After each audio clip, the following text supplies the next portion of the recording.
Bienvenue à tous dans ce deuxième épisode de notre série sur l'histoire d'Algérie. Dans l'épisode précédent, on avait parlé des débuts de l'histoire d'Algérie, des origines jusqu'à la formation des premiers royaumes numides.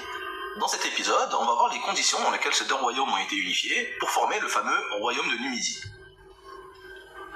En 250 avant Jésus-Christ, le territoire algérien était partagé entre quatre grandes entités. Le Sahara était une vaste zone, peuplée de tribus nomades qu'on appelait les Gétules. Sur le littoral, il y avait une série de villes affiliées à la fédération de Carthage. Ces villes étaient de culture punique, c'est-à-dire phénicienne ou encore cananéenne. Elles étaient régies de manière plus ou moins démocratique par un système de suffètes, et Carthage, leur capitale, assurait des fonctions régaliennes, monnaie et protection militaire. Entre le littoral et le désert, il y avait deux royaumes numides. À l'est, le royaume massile du roi Gaïa, et à l'ouest, le royaume macécile du roi Sifax. Le royaume de Gaïa est à cheval sur l'est algérien et l'ouest tunisien. Le royaume de Sifax s'étend de Gigel jusqu'à un fleuve qu'on appelle la Moulouya.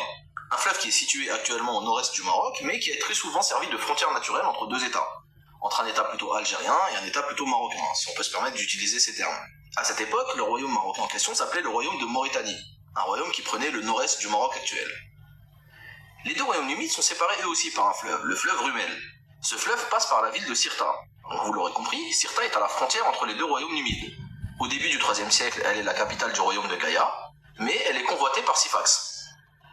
Il y a une chose à savoir, aujourd'hui, beaucoup présentent les royaumes numides comme des royaumes berbères opposés à Carthage.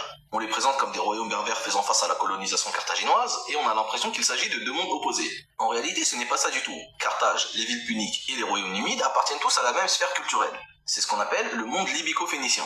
Un monde ethniquement et culturellement à la fois libyque, c'est-à-dire berbère, et phénicien.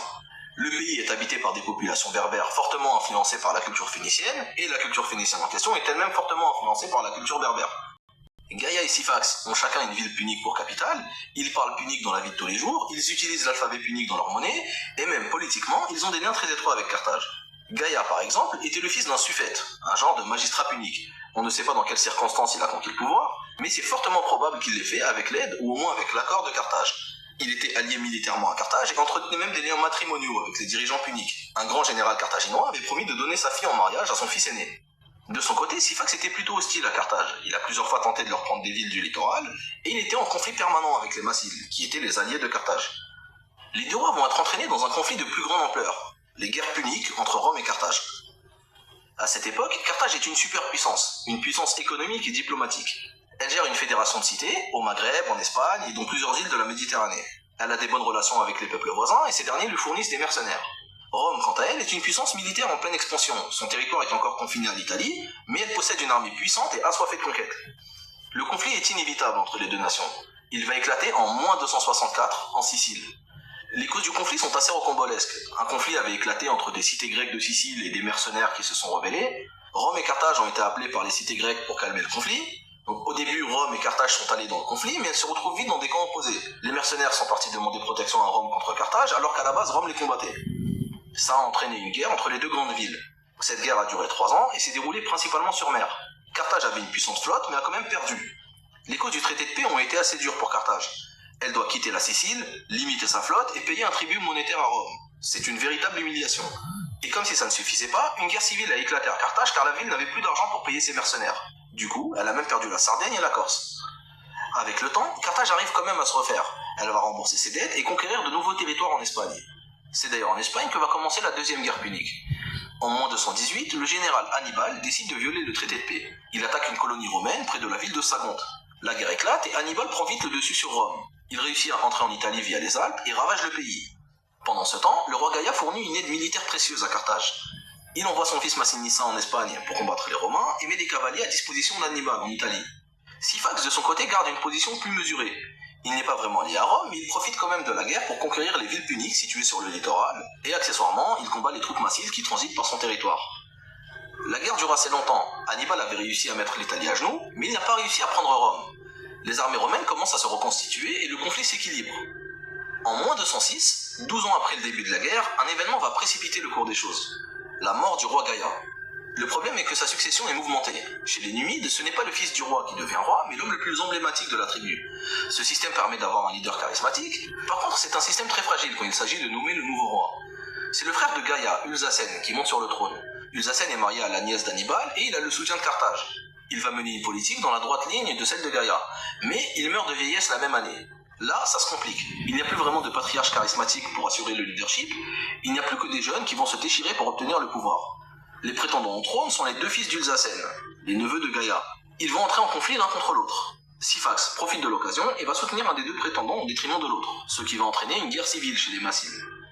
Pendant tout ce temps, le fils de Gaïa, Massinissa, est en Espagne et combat les Romains pour le compte de Carthage. Quand il apprend les événements, il quitte l'Espagne pour revenir régler le conflit et en finir avec Syphax. Il réconcilie ses deux cousins et déclare la guerre aux Macéciles. Mais les armées de Syphax sont plus fortes. Massinissa est battu à plate couture et doit fuir dans les montagnes. Syphax envahit alors purement et simplement la Macélie. Nous sommes en 205 avant Jésus-Christ. Syphax vient d'unifier la Numidie. Massinissa est un allié de Carthage, donc Carthage est censé l'aider en cas de conflit. Mais on est en pleine guerre contre Rome, et Carthage n'a ni le temps ni l'énergie à consacrer à ça. Son seul intérêt est que la guerre civile se calme et que la Numidie revienne vite l'aider contre Rome. Carthage pense à son intérêt et reconnaît Syphax roi de Numidie. Le général Hasdrubal propose même une alliance militaire à Syphax. Syphax a conquis la Massilie et les villes puniques de son territoire. Il n'a plus de raison d'être hostile à Carthage. En plus, il sait très bien que si Carthage est défaite, son royaume serait le prochain sur la liste. Il accepte donc l'alliance. Pour sceller cette alliance, le général Hasdrubal va même lui offrir sa fille en mariage, la jeune Sophonisbe. Sophonisbe avait été pourtant promise à Massinissa quelques années auparavant. À ce moment-là, Massinissa est au fond du gouffre. Littéralement. Il fuit dans les montagnes et se réfugie dans une caverne pour survivre. Il va être sauvé par le retournement de situation entre Rome et Carthage. En moins de 104, les Romains débarquent en Afrique. Ils sont menés par le général Scipion. Massinissa ira le trouver et lui proposer son expertise du terrain. Cette nouvelle alliance sera décisive. Les armées de Scipion sont moins nombreuses, mais elles vont quand même vaincre les troupes ennemies.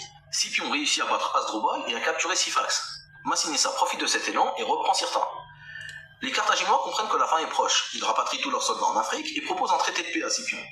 La proposition est refusée. Scipion va leur livrer bataille et leur infliger une défaite cuisante. Les conséquences sont dramatiques pour Carthage. Elle doit payer un tribut astronomique à Rome et doit abandonner tous ses territoires. Dorénavant, son territoire n'est plus qu'une minuscule zone équivalente à la moitié de la Tunisie actuelle. Tous les territoires perdus en Afrique sont confiés à Massinissa. Et comme si ça ne suffisait pas, Carthage a également une interdiction formelle de lever une armée sans l'autorisation de Rome.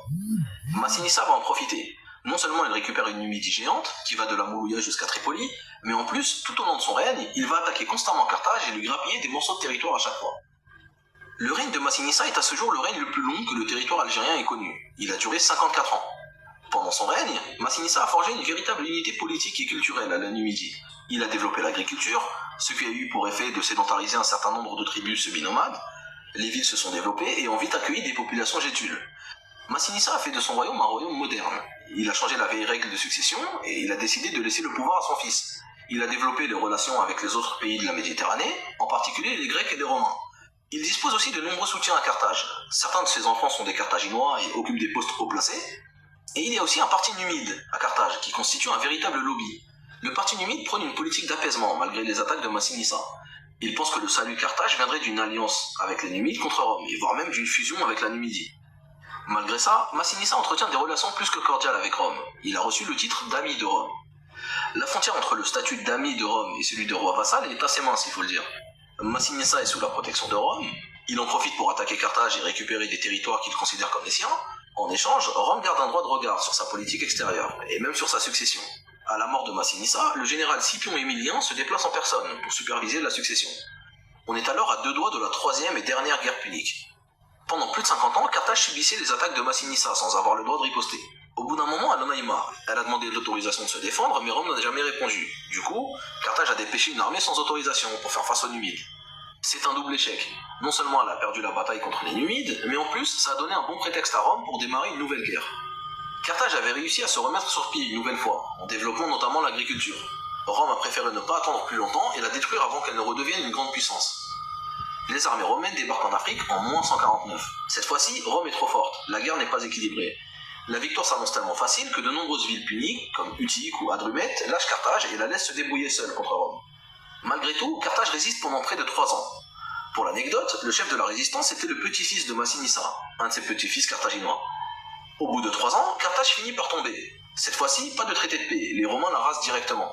L'emplacement de la ville est déclaré endroit maudit, et la légende dit même que les généraux romains ont jeté du sel pour que rien ne repousse. C'est la triste fin de Carthage. Les Romains vont s'accaparer le territoire punique et fonder la province romaine d'Afrique. Rome est dorénavant la seule puissance militaire de la région, elle a le champ libre pour de nouvelles conquêtes. Mais pour l'instant, les relations entre Rome et la Numidie sont au beau fixe. Les 3 fils de Massinissa se partagent le pouvoir. C'est là qu'un autre petit-fils de Massinissa va jouer un rôle, le jeune Jugurtha. Jugurtha va faire ses classes d'armes en Espagne, exactement comme son grand-père. C'est un bon guerrier et il va vite gagner le respect des Romains, à tel point que son oncle, Micipsa, se voit presque obligé de l'adopter. Jugurtha devient alors un héritier potentiel du royaume numide aux côtés de ses 2 cousins, Iemsal et Aderbal. La succession de Micipsa va être mouvementée, l'unité de la Numidie va bientôt voler en éclats. Voilà, c'est la fin de cet épisode. N'hésitez pas à laisser des commentaires si vous avez des remarques ou des précisions à apporter.